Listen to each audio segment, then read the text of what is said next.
Here you go. Hello, y'all. It is time to breathe again on the latest Focus Sports webcast, streaming on YouTube, Facebook, and Twitch. And you see Patrick. Well, Patrick's halfway in the screen. There we go. I agree with what Aaron said. Yeah, and Aaron. So we see your comment. That does not count. No. That does not work that way. We'll give you -4 points, just so you're on the board. So to read what he had said, he said, "Hey, remember what I said what I said earlier this year that Northwestern would win it all? Well, it wasn't Northwestern, but it was a completely random Big Ten team. So I should automatically win your points challenge for the season based on that fact alone." No, Aaron, it's not working that way. Look, I'll tell you what, Charles. How many points do you have? I think I finished with 50. All right, so Aaron will give you 51 points. That way you finish in a solid second behind. Aaron didn't play all year, so yeah, you didn't play all year. You got to get on here and play. So as we're coming on, of course, it is time for us to give props to congratulate the Indiana Hoosiers. Speaking of that random Big Ten team. Oh yeah, my bad. I'm a little late. I'm sorry. Yeah, I'll give them there. And so there you go, Hoosiers. We'll give them another clap for that, because there was not a lot of us seeing that coming. Maybe we felt Indiana was going to be a good team or perhaps make the college football playoff again. But for them to go on the run, 16-0, accumulating with this win down in Miami against the Hurricanes, 27-21 in the CFP championship game. Man, it picked up in the fourth quarter. I mean, it was 10-7 going into the fourth, and then Indiana scored. Miami came back. The Fernando Mendoza touchdown run that he had, and then Miami came back with Tony, and then it was just kind of back and forth. Indiana got a field goal, and then I won't say too much about it, Patrick. We talked about it a little bit, but I'll say this: Carson Beck showed his ugly head. The Carson Beck that really hadn't shown up in terms of how he has played throughout the playoff. Not putting up huge numbers, but not making that critical mistake either. And as time got tight, and 51 seconds left, he decided to go big game hunting there. And it came back and bit him. Sharp made the interception, and Indiana wins the title. I just think he got greedy there. They had a chance to just continue to methodically move the ball down the field, even though they didn't have any timeouts. Clock stops in college on first downs in the last couple of minutes. So the whole field was still open to him, and he just said, "Man, let's go." And he just launched it, and there went Miami's hope. So props to Indiana, though, man. I don't like that this is 3 titles in a row for the Big Ten Conference. But other than that, great story. I mean, Indiana was 3-0 and just fantastic. Look, there really wasn't any other teams that played that well of football. And, you know, it's just Indiana just was a solid team, top to bottom, well coached. I wouldn't say they had a lot of depth, but they had enough to keep moving on both sides. So to me, it boiled down to just good coaching. Signetti just did a great job with that team, top to bottom. Both sides of the field, or both sides of the ball, special teams. They just did a great job with everything. And, you know, Mendoza did a fantastic job on the field, orchestrating everything that, you know, they called. So, you know, not only did he win the Heisman a couple weeks back, but now he's got a national title. Did he win the MVP? Yeah. Offensive MVP. So, that trophy room is stacking up quite nicely for him. And I mean, who knows? He could be the first one off the board come a couple of months from now, or a couple of weeks from now, huh? Nah, a couple of months. April. Couple of months. When is it, April? Yeah, a few months. April. Okay. So he will be the first one off the board in a few months. So, congratulations to Mendoza. And hey, who's his brother? What's his brother's name?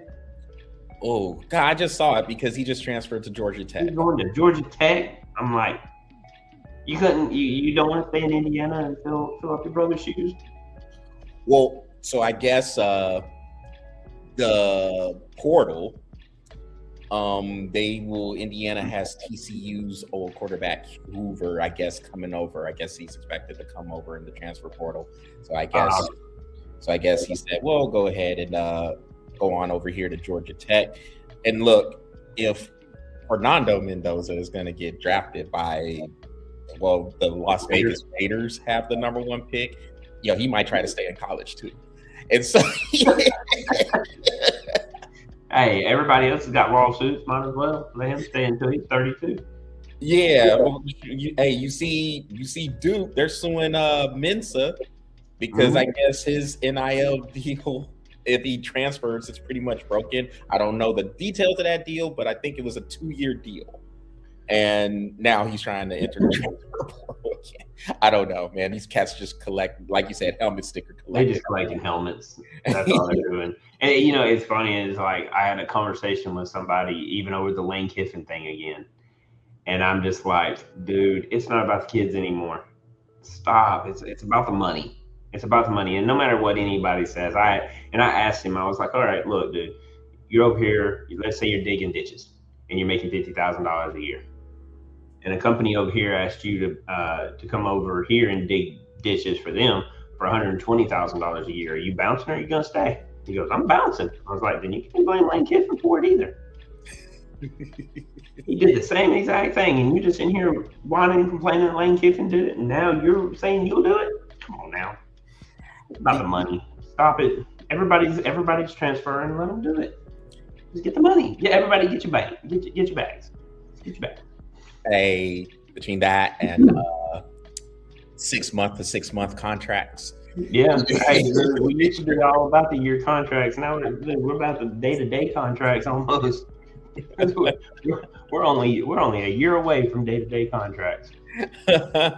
I mean, because I think that's kind of what it's boiled down to. If you're gonna enter the transfer portal annually, like some of these players have done, schools are gonna go and they're gonna do what they feel is best for them. So if they see somebody in the transfer portal, they're going to pick them up. Just like with Indiana. Right now, they're going to get the TCU quarterback, or it's expected that they're going to get the TCU quarterback, Hoover, coming in. And so Mendoza, Fernando's younger brother, says, well, all right, well, I'll go over here to Georgia Tech, which I guess that was kind of known before this game, really. I mean, a lot of people had already kind of leaned towards it. I mean, I kind of felt that he was going to transfer after all the TCU stuff was coming out. I kind of felt like he was going to transfer anyway. I just didn't know where. But I mean, hey, Georgia Tech would be a good fit for him. I mean, both of them. It'd be a good fit for them. And on top of that, Indiana's probably losing 40 people off of that team. So there's a lot of seniors. They're like, this is a very experienced team Indiana had. Well, they were 24 years old, average age. Yeah. So there's a bunch of men out there playing a bunch of boys. And this was a complete win for Indiana because, I mean, one of their touchdowns was a special teams punt block as well. So, I mean, they were the best team all year. I mean, there's some matchups with some other teams that might have been able to get them if they had seen them. I don't know. Maybe Ole Miss matchup could have happened. A Georgia matchup could have happened, or oh goodness, they blasted Oregon. Never mind. But, they blasted everybody else they played. Yeah, they did. Iowa, that was about it. Iowa and Ohio State. That was it. Yep. And so, but yeah, as it turned out, man, yeah, they were the best team all year, and it was just one of those cases where the best team all year was able to carry it on out and win the national championship. It was close. Miami gave them everything they could handle. But yeah, at the end, Indiana, as Kirk Cignetti said, we were just able to make one more play than they were. So congrats to Indiana. And I think also, Patrick, no, not yet. You're not gonna pull the crap yet. Wait a few minutes. I know. I see what's coming. But no, I just wanted to say this, man. With Indiana, look, let's not be surprised. If somebody like Indiana continues to rise up and win the championship. I think one of the things that has come from this whole era with NIL and the transfer portal, at first it was about these players being able to make a little bit of money off of their name, image, and likeness. But the side effect, which might actually be the biggest effect, is what these opportunities have presented in terms of bringing the playing field more to a level than it had been before, especially particularly in the Power Four conferences. There's still a gap, of course, between your Power Four and then your Group of Five schools, but definitely in the Power Four, it has definitely leveled that playing field, and that's that side effect that kind of came on through. You can get a little bit of change here. Maybe you stay at home, or you decide that you got this car dealership that's right there next to you, or some restaurant that wants to give you a deal, some booster hollers at you. It doesn't really even things out a little bit, or at least into the Power Four. Yeah, I mean, look, dude, if it was me and there was a Mexican restaurant that was like, hey, stay around here and I'll pay you $100,000 and you get all the free burritos that you want, I'll be like, okay, I mean, it's a free burrito. It's free meals, dude. It's free food, dude. I'm from Georgia, dude. We don't pass up free food. Like when somebody says free food, we're like the first in line. And they're like, you're greedy. And I'm just like, no. I'm hungry. There's a difference. So yeah, so if this Indiana win, especially, and overall, you got to have the right coach and the right culture in place too. You can get all the players there you want, all the 4 or 5 stars from recruiting, and then whoever you get from the transfer portal. But you have to be able to bring all that together and coach it. And Cignetti to take this team from 3-9 2 years ago, they were like 3-9 2 years ago, to college football playoff last year, and now the Natty. I mean, Cignetti messing it up for everybody else when people are talking about patience. But yeah. and then that glaring look he gives in the camera every game. Looking like Look like my man off of Ghostbusters. Mm-hmm. yeah. Dude, that look be weird to me. I hadn't seen the smile from him all year until that interception. I was like, oh, there it is. Smile. I guess a douse in the Gatorade would do that too. Yeah. Oh, Gatorade. Cold, and I wouldn't have done well with that. They would have had to pour hot chocolate on me. Hot chocolate? It's like 60-something degrees in Miami. You want hot chocolate? I mean, it's so good, steaming out. Good game. So finally, for our final look at the graphic.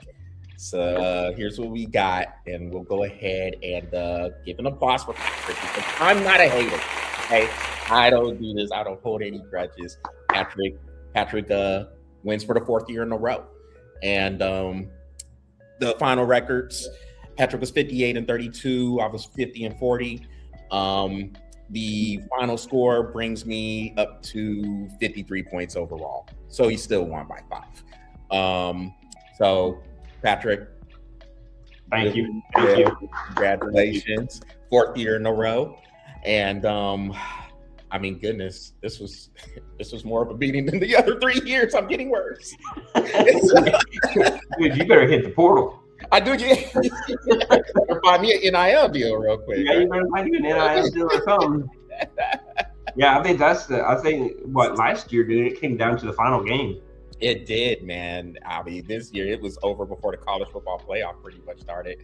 But again, man, one more time, we'll go ahead and Patrick. So congrats. Thank you. And just so everybody knows, this is only our 4th year doing this, so. Just figured I'd throw a little salt on the wound, you know. Nah, no salt over here, man. You got me again. And normally every year has been really close. Like I said, it took the final game last year for me to beat him. And to be honest with you, man, I think I got 2 correct scores last year just so that I could win by 1. Something crazy like that. I don't know what it was, but I remember winning by 1. It was we're never gonna pick Army. Oh, so that's what it was. Yeah.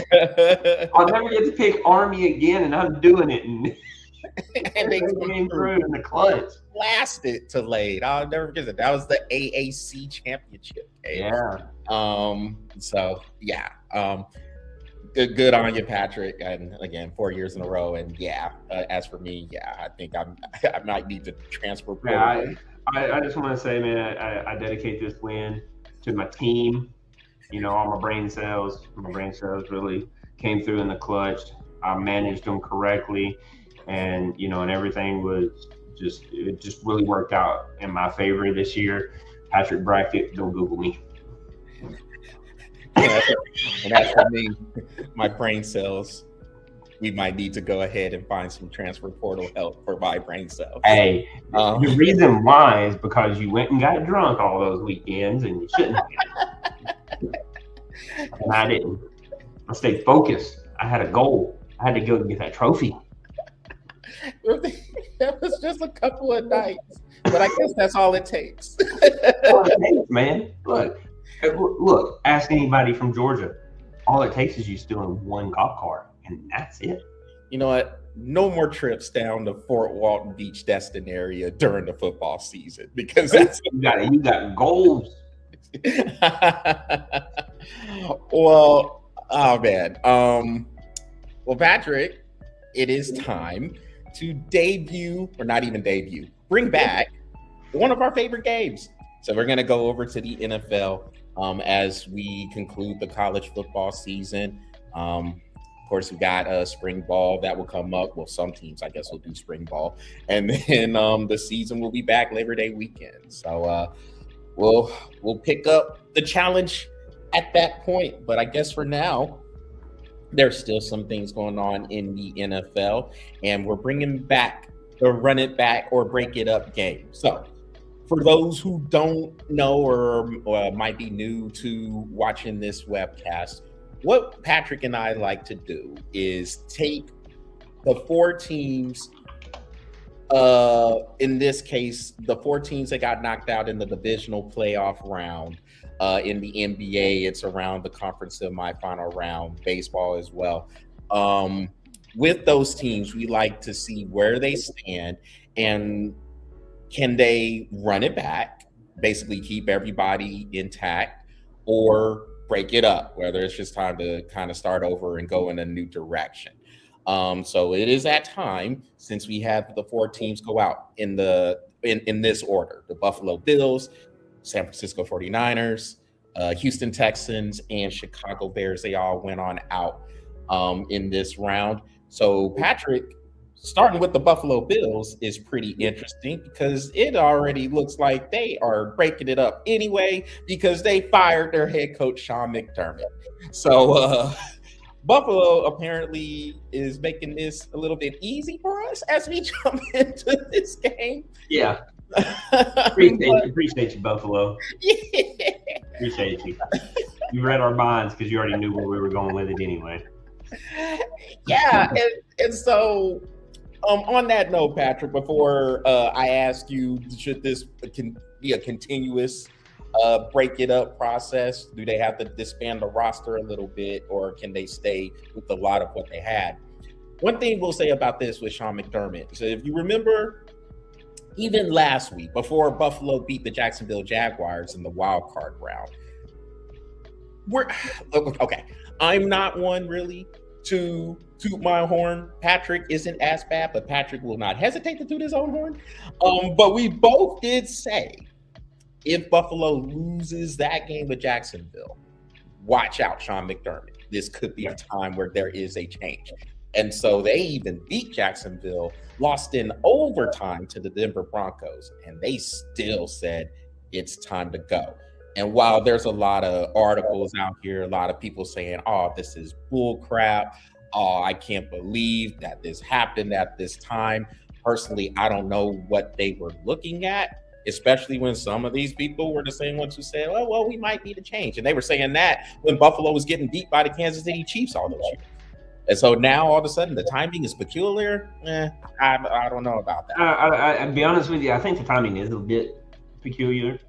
That word, I can't say it now. Peculiar. Because to be honest with you, he probably should have got fired last year. To be honest with you. And I don't remember. Didn't we have this conversation about they should break it up last year? Nah, because they made it to the AFC Championship last year. Okay. But we did wonder, look, man, you've been getting. When is it going to happen? Yeah, exactly.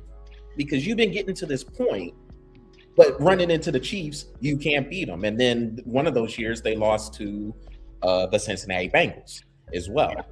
And so they've been just knocking on this door, but couldn't get in. And a lot of it boiled down to coaching decisions. Now, in this particular case, Josh Allen turned into a turnover machine. Yeah. So I can understand people saying, well, this one is on Josh Allen, and this loss probably is on Josh Allen. But all them other things that have happened, you probably wouldn't be in that point without Josh Allen putting on the Superman cape. So yeah, and you can only put on that Superman cape so many times, man. Because here's what people tend to forget. No matter how many times he puts that Superman cape on, no matter how many times he saves the game, no matter how many times he comes in clutch, no matter how many times he makes the right pass or he makes the right read or he does a great 2-minute drill, whatever the case may be. And I mentioned a lot of those things that Josh Allen does over a course of a year. He's done it every single year. We still have to understand man is human.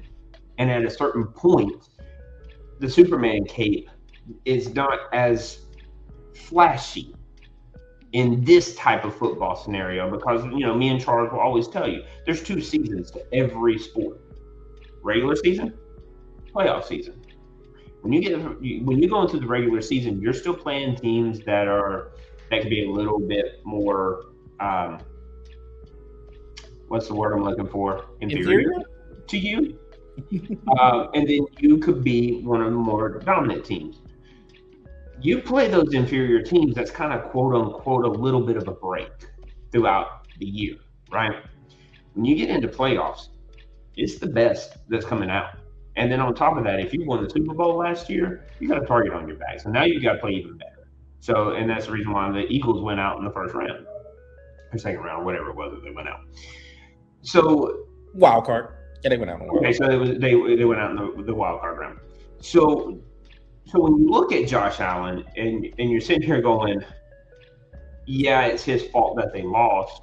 Well, do you still want him to have the ball in his hands when the 2-minute drill is coming in? And I will tell you, yes, I still like Josh Allen as a quarterback. But, like you said earlier, Charles, they're making it really easy for us. This team right here, and the fact of the matter is yeah, they need to break it up.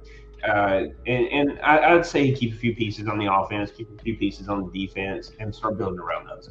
Use your draft picks and find out what you need accordingly, and then start trading to get the rest of the fill in. But yeah, break this team up because as far as you've made it, you haven't put a ring on your finger yet. To me, at a certain point, you got to cut your losses and start trying to look at it a different way. So yeah, break it up. Yeah, I just feel like with the general manager Brandon Beane, who got a promotion, I guess now he's some fancy job title instead of just a general manager. I think the roster overall is good, but if you know you've been at this point, I don't know if he fully addressed the needs to get over the top. I think he dabbled more or less. Like he might get a pass rusher here and there. Remember, he brought in Von Miller, and then this year he brought in Joey Bosa. Good players, like at that point of their careers, but are they gonna wreck the game? Like the game record that you need when you're facing these other good quarterbacks or maybe elite quarterbacks? Probably not, or at least not consistently enough. The secondary, same thing. It's been kind of hit or miss in the secondary. The receiving corps, been hit or miss. You drafted Keon Coleman, and you were hoping he could come on up in this second year. He really didn't. And so I think there's just been a little bit of a misfire when it comes to getting the roster to Super Bowl level. You already know that you're probably going to make the playoffs, but you're kind of going on the downswing because you didn't even win the division this year. The New England Patriots won that division. Yep. So I'm with you, Patrick. I think it is probably time to break it up. You have those core players like Josh Allen. James Cook is still there running the ball. Very good running back. And then you have some people like Ed Oliver on the line. I think with Buffalo, you have at least one player that you could build around, like in every position, I guess. So, yeah. I do have a question for you about that game against the Broncos. Do you think Cook caught that ball? No. See, to me, I thought he did because he did make a football move upfield. He went down on his knee, went down on his shoulder, and on his back. To me, I don't know. I kind of felt like that was a catch, based on the rules that I've read in football, but on what is considered a catch or not. I kind of felt that was a catch. But to me, it was one of those.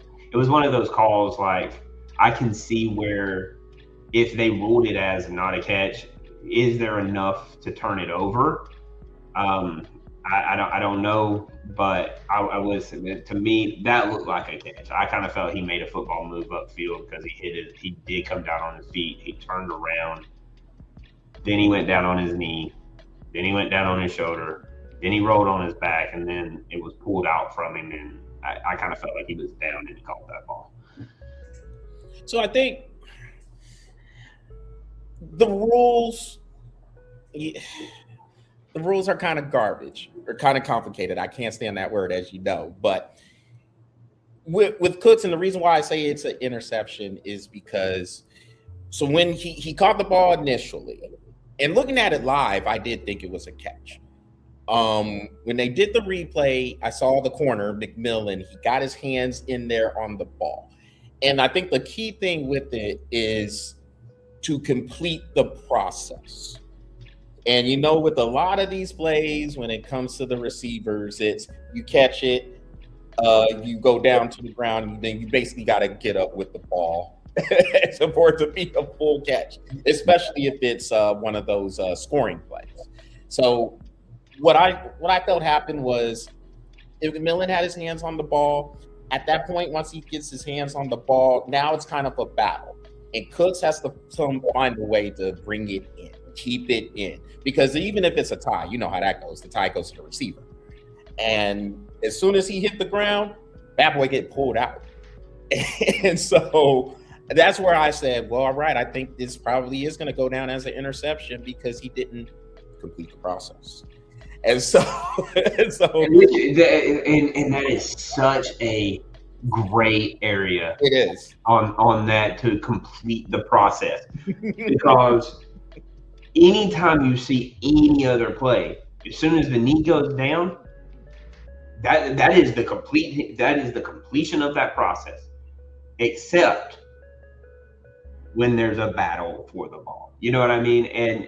And to me, I didn't even see the battle for the ball until after he was on his way down to his shoulder. I mean, I saw that he got his hand in, like however it was. It's kind of cupped it.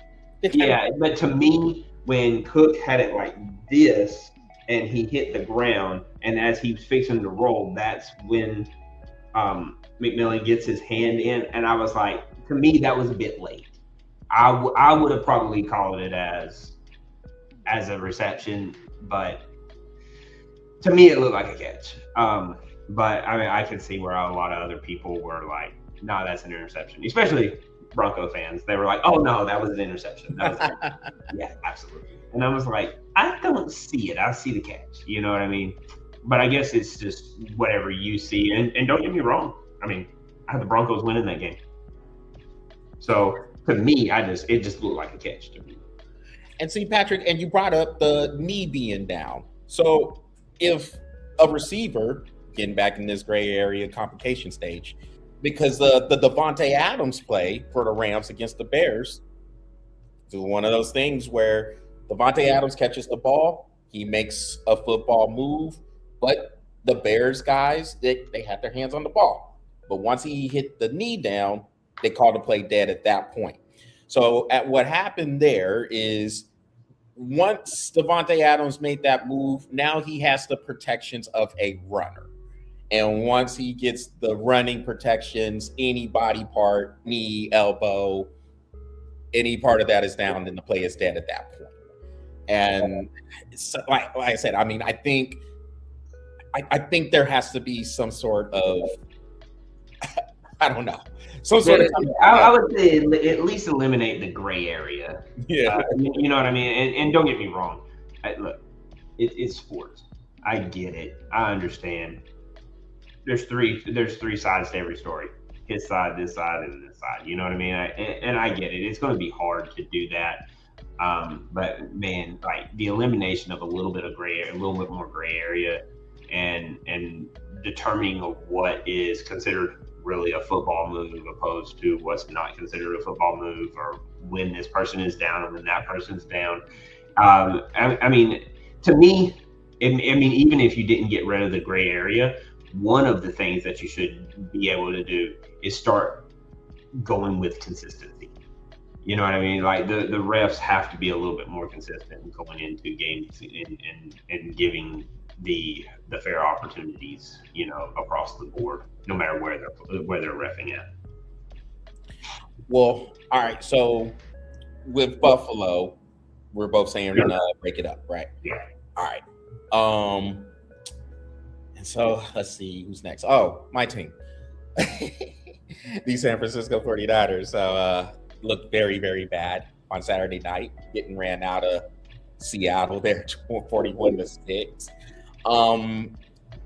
But with this being my team, of course, this is I'm proud of them because I mean we were beaten up, but we still found a way to get to this point. We just ran into a better team and a buzzsaw in Seattle. So would you say this is a run it back or break it up for my 49ers? See, I went back and forth on this because when you have a team that has been as injured prone as 49ers have, and yet they still found a way to make the playoffs.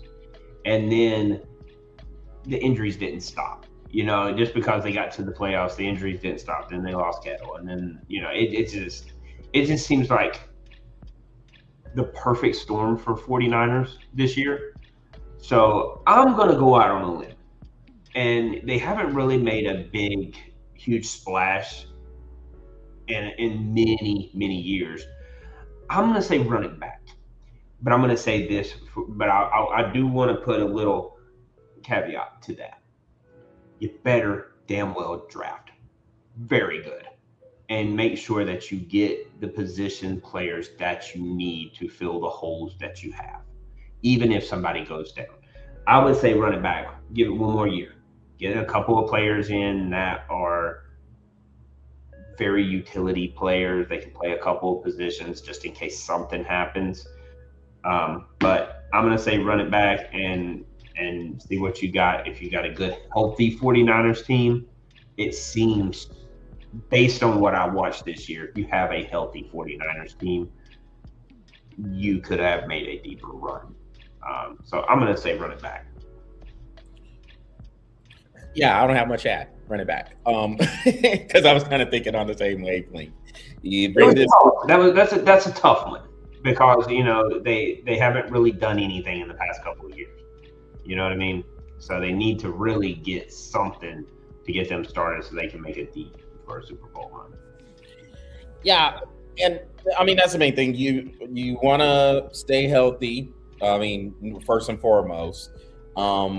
And yes, the draft, I say particularly, you have to address receiver, because the one thing that I know the 49ers have lacked over the years is a guy who can threaten the top, who can take the top off of coverage.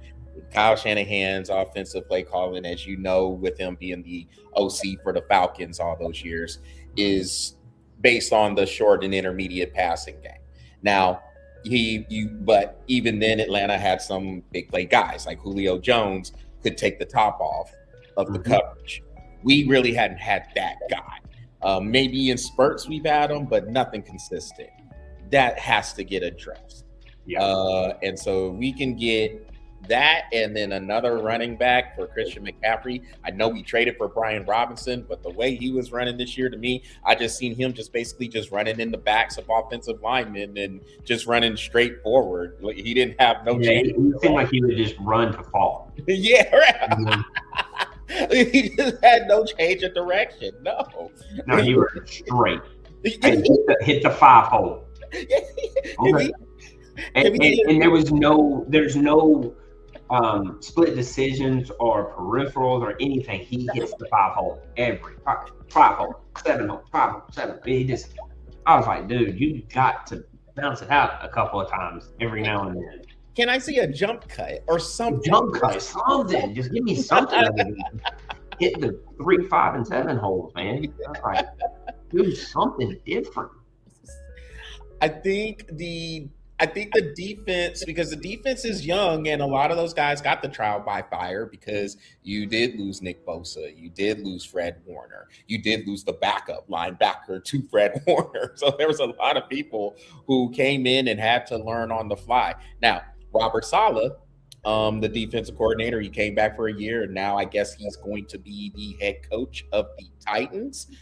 Not too sure how I feel about that one, because if you have somebody like Cam Ward there, I don't know, maybe you kind of go offensive guy, but who knows? Maybe Saleh, we'll see who he picks as his offensive coordinator. Yeah, that's what I would say. Let's see what he does as coordinators, and then we'll go from there. Because I was with you. I was like, I don't know how I feel about that pickup yet, but I think it would be good as long as he picks up really good coordinators to go with him. All right, man. So we agree on both. And I'll say one more thing since you brought up the Falcons. Matt Ryan, I'm going to tell you right now, you leave Kirby Smart alone. Don't you do it. Don't you do it. You got your boy. You got Kevin Stefanski there. Oh, did they hire somebody? Yeah, they hired Kevin Stefanski, which I don't know how I feel about that one either. But at least you ain't going to get Kirby Smart, because he was talking like we're gonna kick the tires on that one, and I was like, you touch him. No, they hired Kevin Stefanski. When did they do that? How did I miss that? I don't know, Patrick. Well, Patrick, you said you had a very busy week off net. Remember, you just. Oh yeah, it has been pretty busy for me. So we both agree on the Bills and 49ers. What about the Houston Texans? So this team got knocked out by the New England Patriots. CJ Stroud looks bad. Long way from the rookie year he had. And for the Texans as a whole, and this one I think is going to be interesting. I'm really looking forward to seeing what you say about them. But This has been the third year in a row they have gotten knocked out in this round. We have had this conversation about the Texans 3 years in a row now. They got knocked out by the Baltimore Ravens 2 years ago in this round.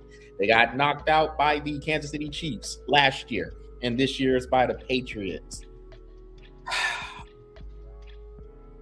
I know the last couple of years, I think both of us have said run it back with Houston. Do we make this a third year in a row that they run it back, or is it time to do a little bit of a? I'm going to say half and half, and this is what I mean by that. Get a pass rusher on defense. Okay, go and get a good pass rusher on defense, and they give you 2 levels, right? They got 2, yeah. I mean, I think Houston's pass rush has actually been the strength. Will Anderson and Daniil Hunter been beasting.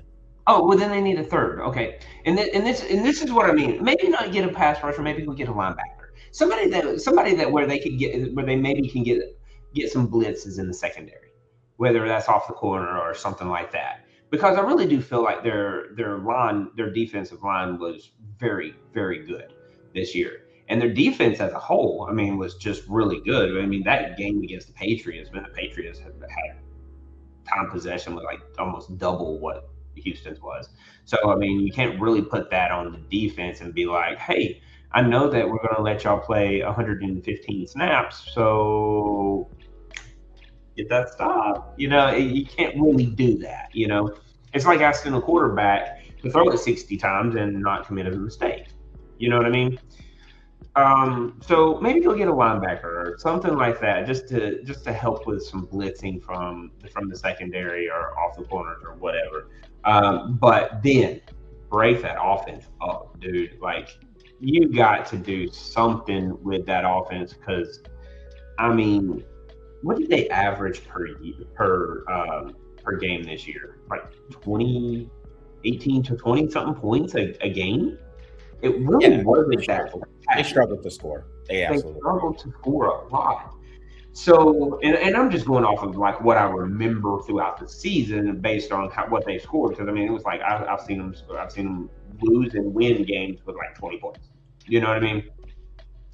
So they need to totally bust up that offense. Just totally bust up the offense, and then add somebody in, add a linebacker or something to the defense and see where it goes. But I'm not gonna half and half with that because that defense was really good. They held that Patriots team to 28 points, and that actually is pretty good. And I want to say one of those touchdowns was a defensive touchdown for the Patriots too. Yeah, and that was in the second quarter. Yeah. So I would say a half and half. Get a linebacker and then bust out the offense.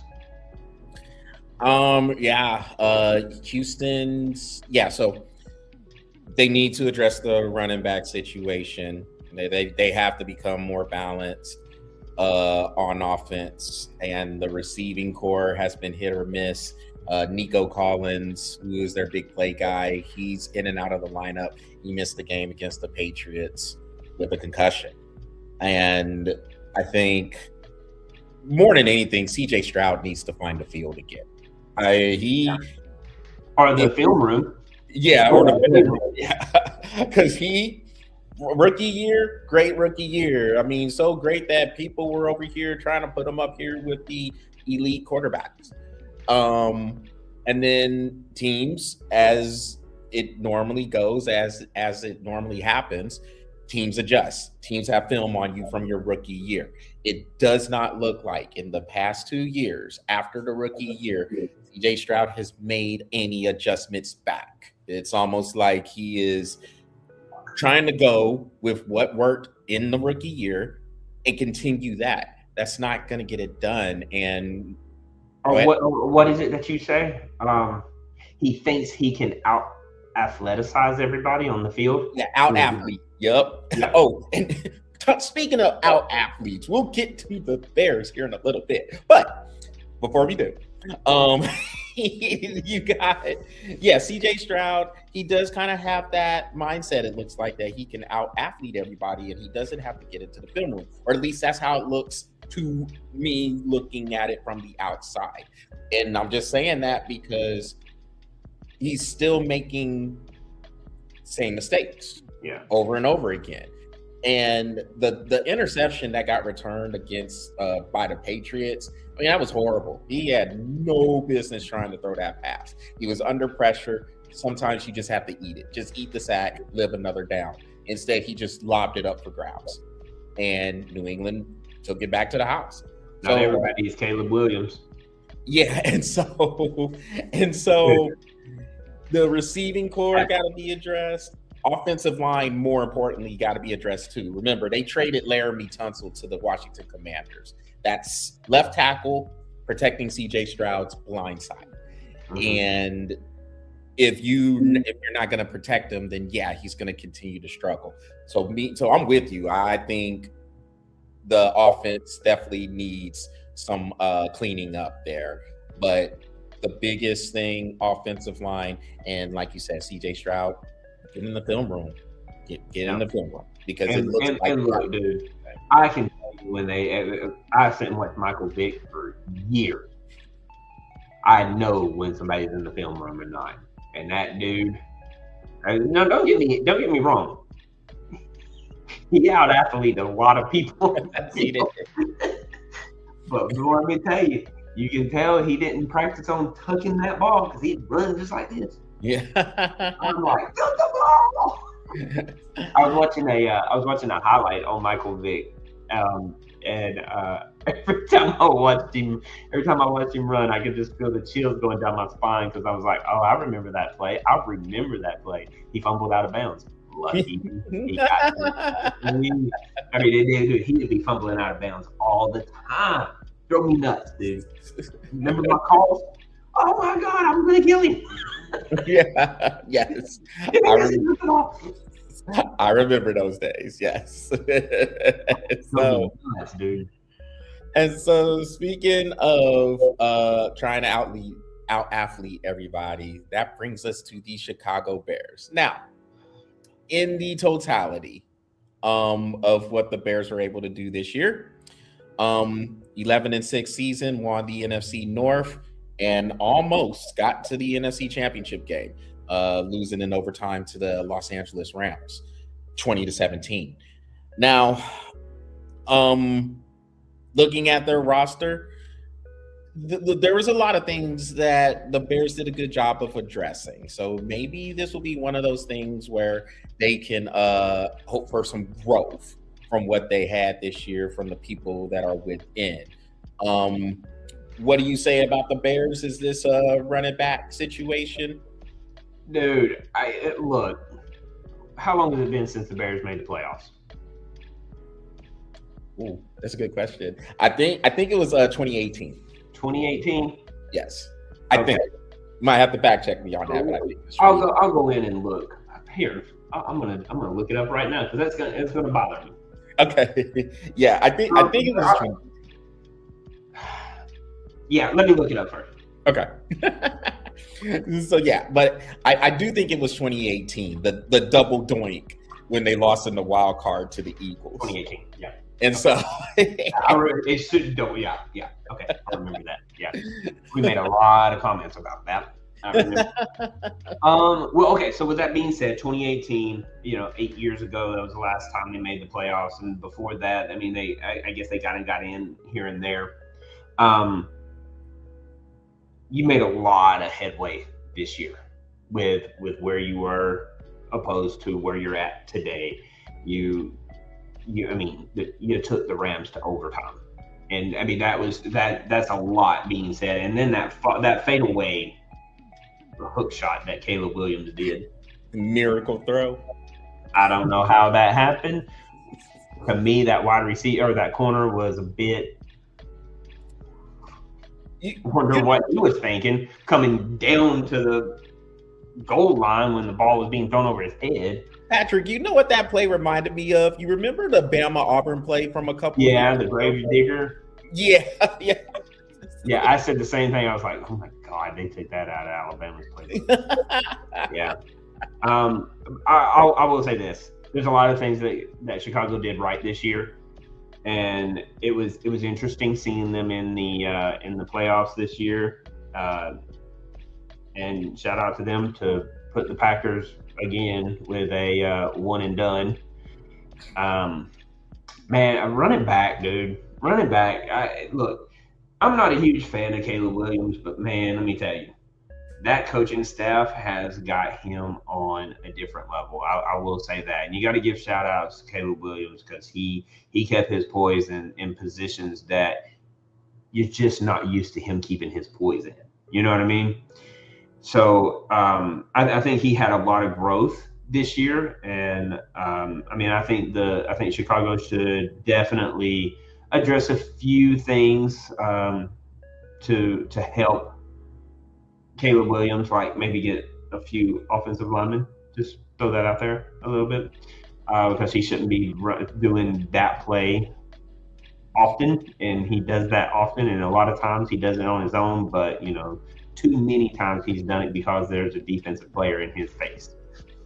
So I liked what Chicago did this year, defensively and offensively. Run it back.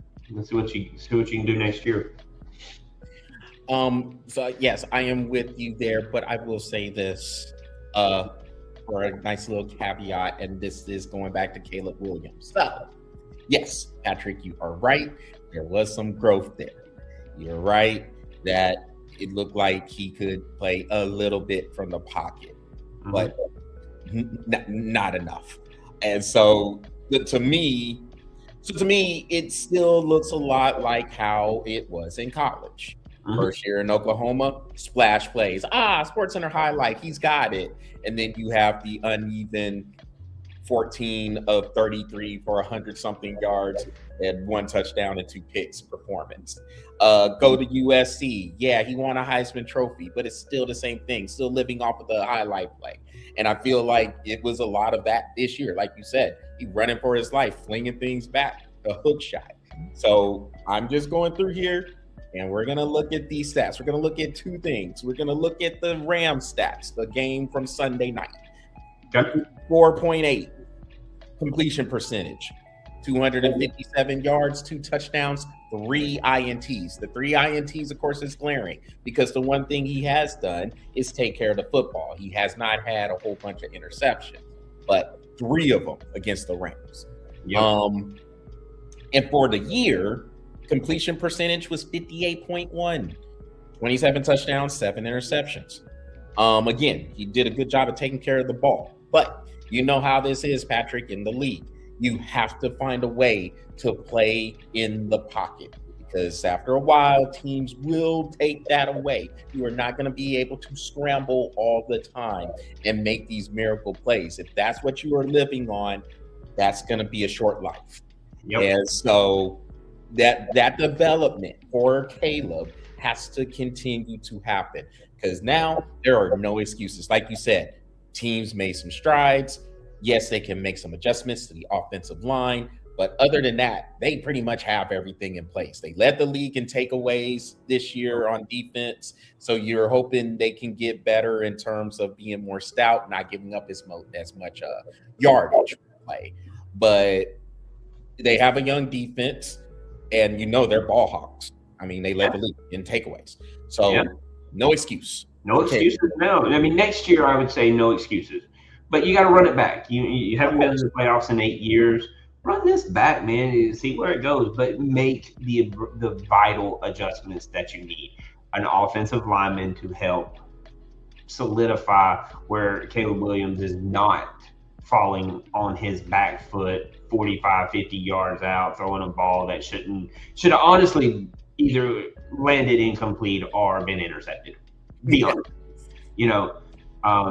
He's not Brett Favre, and he is very Brett Favre-ish, Yeah,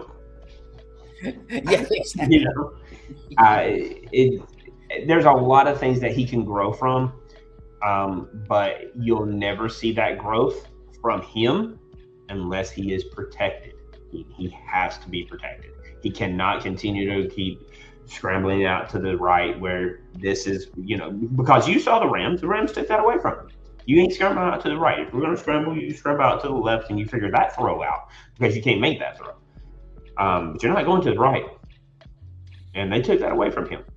So minus that dream hook shot that he had at the end of the fourth quarter. I was amazed by that. I mean, and don't get me wrong, it was a dime. It was a dime. I don't know if there was a little push off on it to get the ball. I don't know, but he has some arm talent. He got some arm talent. I give him that. I'll say this. You have to be able, and I'm going to sound a little bit like Mike Tomlin here saying this, but you have to be able to make the routine throws routinely. Caleb can't do that at this point. He makes a throw like that at the end of the fourth quarter, but he can't hit the quick out consistently. He can't hit the quick slant consistently. And so that's why you have a below 60% completion percentage. You got to get that up to 65% completion percentage somehow. And the way you do that is to make the routine throws routine.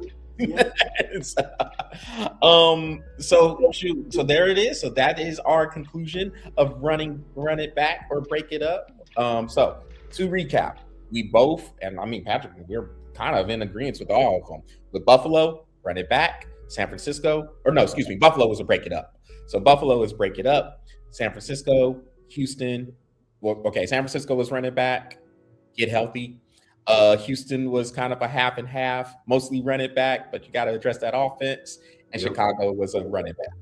So with that, man, let's talk about the teams who are still left standing. So it's Championship Sunday coming up. AFC and NFC championship games. We'll start in the AFC, where you have the New England Patriots going to Denver to play the Broncos. The Broncos got some news at the end of their win over the Buffalo Bills saying that Bo Nix will be gone. He's out. He messed his ankle up.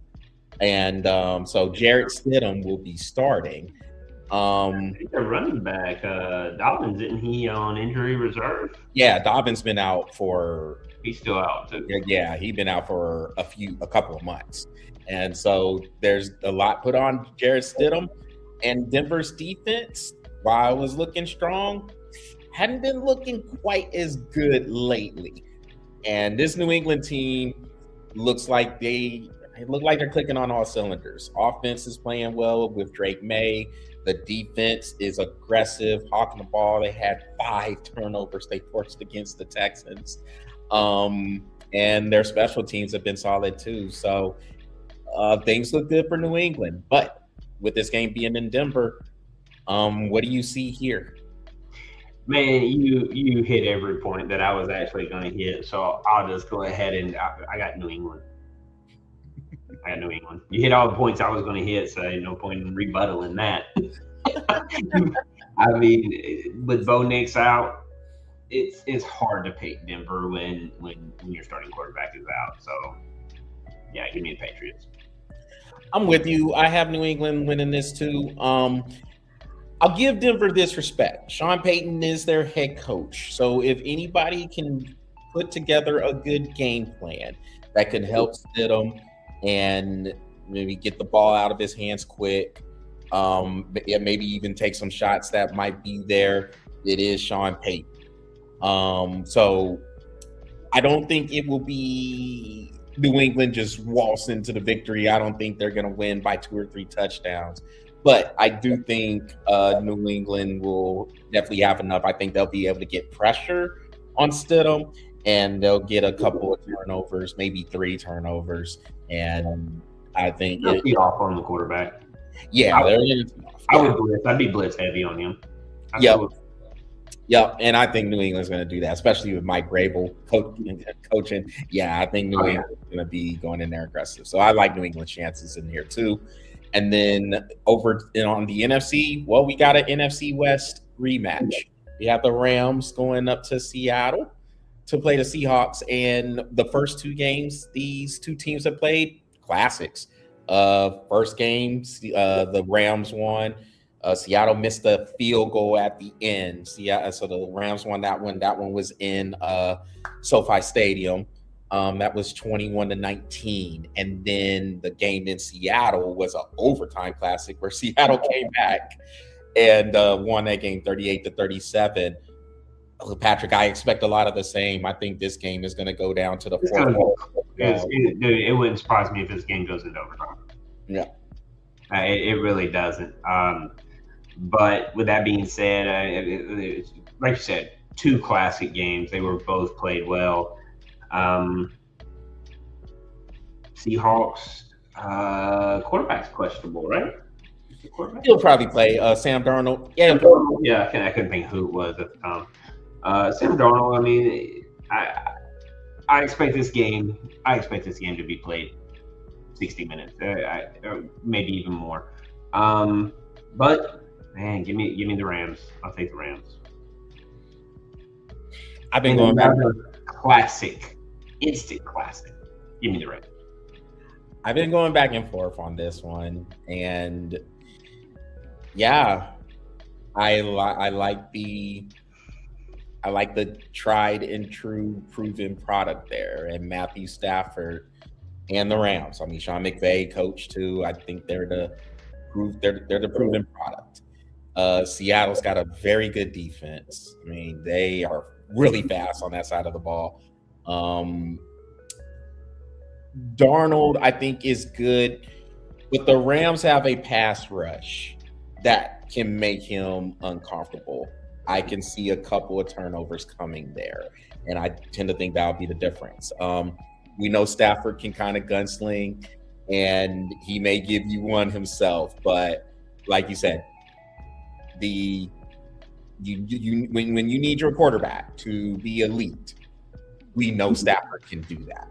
Yeah. We're not quite sure about Sam Darnold. Yeah. And so I'll take that. Give me that tried and proven product. Like I think I'm gonna sound like Shaq here. Remember when Shaq was with Miami, or he was going to Miami after having the kind of the riff with Kobe Bryant when they were still both in Los Angeles, and Shaq had said, "Man, I'm proven, man. I'm like toilet paper. I'm tried and true." I guess the Rams are kind of like toilet paper too, tried and true. And so just hope they're not completely like toilet paper, because if they get wet, then it might fall apart. Yeah, maybe this is the strong, and we don't get paid for any of these endorsements, but maybe he's the quilted northern. Hey, look, man, I use Angel Soft. That's what I'm saying. The Charmin, I don't know, but again, we don't get paid at all for any of these. But you know, if you do want to pay us, hit us down in the link. Follow at us. Yeah, subscribe button, let us know, and we will definitely give you a shout out to all your stuff. But yeah, but this is a proven product, so I like the Rams, and like you said, man, I would not be surprised if this goes down to the final few plays. If not overtime, I think the game will be that close, just like the first two was. And so we both have the Patriots. God, we have both road teams winning these championships. I only missed one game last week. Yeah, you missed what? The Texans and Patriots. Texans and Patriots. Yep. Yeah, that Bills Broncos almost went my way, but it did. Yeah. Well, that 49ers one didn't have a chance. That was over at the kickoff. And I said, oh man, my man Pinero, oh man, shoot. As soon as he tried to trip him, I said, oh yeah, we in trouble. God, what did Seattle throw on y'all in the first quarter? Like 17, 20 points? It was 17-0 real quick, man. And nothing was going right. We got a first down, fumble.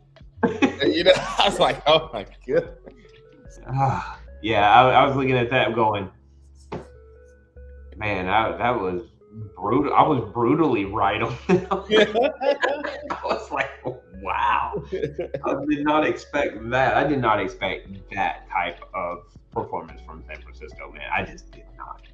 But I mean, I kind of felt that it was a miss with Kettle being out. I mean, I don't think it was 6 points Kettle being out, but there I could tell you there was a lot that San Francisco just could not figure out with him being out. I will say that. Yeah, it was a buzzsaw. I mean, Seattle just came down. Even if Kittle was in there, man. As a matter of fact, we could have been completely healthy. I think Seattle still probably wins 41-20. Well, the way y'all took care of the ball, yeah. But I don't. I mean, like even completely healthy, man. Yeah, I would have gave y'all a fighting chance. Then after the first quarter, San Francisco. I was watching a little bit of the game, and I saw the San Francisco players looking up at the scoreboard and then looking down. I was like, "Oh, dog, they beat." We already defeated, yo. Yeah, we're already defeated. Yeah. I was like, "Wow!" I mean, they were going. Yeah. I was like, "Yeah, y'all are done.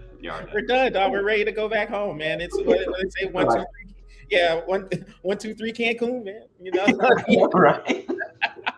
Or Cabo, or wherever we go. 1, 2, 3. Where it's warm, I don't care. Yeah. Anywhere it's warm. Let's get these pads off, man. That's it. That's it, man. Let's get this bus warmed up. So. I got my broom on standby. Oh man. So before we get out, man, let's talk a little bit NBA. So Jimmy Butler for the Golden State Warriors out for the year. He tore his ACL last night. And with Golden State, now look, I mean, even with Jimmy Butler in there, we got to keep these things in the proper perspective. Even with Jimmy Butler in there, this team was in a play-in spot. They were in 8th place. So even if Butler stayed healthy, Golden State did not look like they were going to be doing much of anything anyway. And I get they have some championship pedigree there, obviously, with Steph Curry and Draymond Green on the squad, but they weren't going to do much. It's an old team. It's an old team that, you know, when you're playing against these younger teams in these long series, they probably weren't going to do much. But now, with Butler out, I don't know what Golden State plans on doing. And I mean, we just played the run it back, break it up game. I think it's probably time for Golden State to really break it up now. I mean, just hopefully Steph Curry retires as a Warrior player, because I mean, I still like the nostalgic value of a player coming there and playing his whole career with that franchise. I just think there's still something nostalgic about that. But other than that, look, everybody else, I don't know. I think it's fire sale time. Like, I mean, just sell everything. I mean, look, it's getting to the point where Draymond Green is just getting to. I mean, he's good for a technical foul every game now. I mean, he's constantly whining. I mean, the only person that gets back on defense less than Draymond Green is LeBron James. Yo, LeBron doesn't get back at all. At all. Dude, I was sitting watching this dude. I mean, I was watching some of the somebody. I can't remember who they were playing. Crossover, pulls up, fixing to jump, and instead of boxing his guy out, he took off running down the court. I was like, "Where are you going?" And then left Austin Reeves by himself to handle 2 bigs. I was like, and then everybody is like, man, Austin Reeves ain't got no defense. And I'm like, are you seeing what I'm seeing here? Like, LeBron James busted down. It was gold. Before the shot was even taken. Patrick, LeBron James at this point is good for 2 things: not getting back on defense and cherry picking. Yeah, cherry picking. That's it. Because he's got to find a way to argue with the ref every single play so that he can stay down there and cherry pick. That's what I saw. So who did they play on Christmas? Oh, they played the Houston Rockets on Christmas, and he was just starting to come back because, you know, he had been injured. So he was working his way back, and here it is in the 3rd quarter. Houston is basically they're just running up and down the court. Mm-hmm. The Lakers have no defense whatsoever at all. What? I mean, Austin Reeves is their defense, and I'm like, that's a bad sign. Yeah, he's like 4'10". Yeah. And so Houston's just doing whatever they want. Meanwhile, here's LeBron. Oh man, I got hit. You're not gonna call that? Even the refs are just I'm like, bro, nobody was even around you. You just missed the layup. Like Patrick, even the refs are just like, dude, get out of retire. Yeah. I can see them walking by going, he got me. You ain't retired yet. Oh gosh. Retire. You need to get your farewell tour and get the hell out, dude. You're done. Patrick, all right, man. I'm sorry because I kind of started the rant, but back on Draymond, you were saying something about Draymond. Oh, I said my piece. The only dude that the only person that gets back less on defense than him is LeBron James. So okay. That's it. And the rest of the team, I mean, it's just an aging team that really just needs to be broken up. I mean, to be honest with you, like there's a lot of experience, but none of that experience shares their experience with the young. So you find your young guys leaving because they need to find somebody that will mentor them into the next level of their career, and nobody in Golden State's willing to do that except for Curry.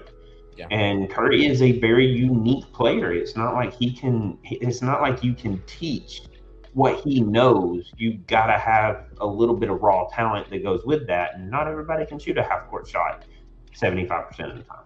You know what I mean? Yeah. So he's got a unique talent that just is hard to coach to, or it's hard to teach from his mind to another young mind, unless it's, I guess, maybe his son.